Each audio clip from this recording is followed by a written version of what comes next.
is Risha. I'm the curator here at FCHM, and today we have another clothing collection reveal. It's pretty plain looking, but that's what it was for. It's a duster coat, and it's one specifically for motorists or somebody in an automobile. So this one's pretty neat. Let's go ahead and jump on it, take some close-ups. Here we have John F.D. Meighen's duster coat, and this is also in motorist's linen.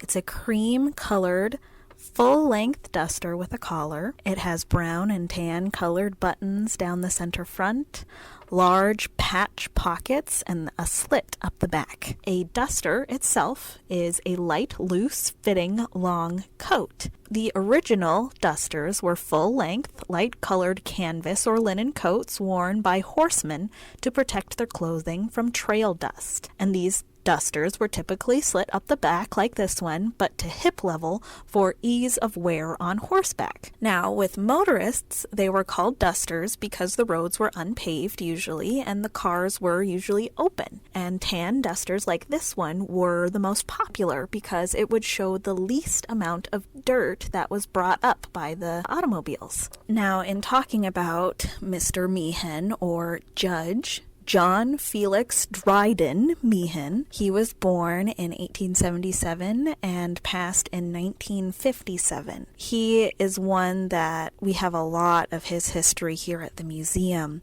He was a lawyer who was very influential in Albert Lea and Freeborn County.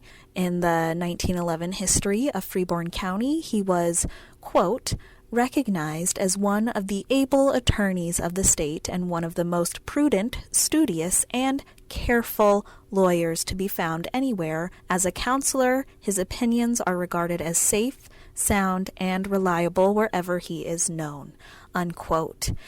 And he and his wife, Catherine, in 1917 were very influential in the Red Cross, and they bolstered that organization up in Freeborn County and southern Minnesota in general. Meighen became judge of the 10th Judicial District in Minnesota for a 2-year term from 1920 to 1922, and in 1922, the term of office for judge in Minnesota was extended to 4 years instead of 2, and Meighen adamantly would not run for another term and wished to go back to serving on his law firm in Albert Lea. A reason why we have this duster coat and why it really connects to Mr. Meighen is that he was very, very interested in travel. Travel, photography, and writing were very big interests of his. So with travel being one, he would have been in a car. He was in an airplane a lot. He went to several countries across the ocean by plane, and he was an avid traveler. So being in a car would be something that he was used to, and he would need this duster to keep him clean and dapper.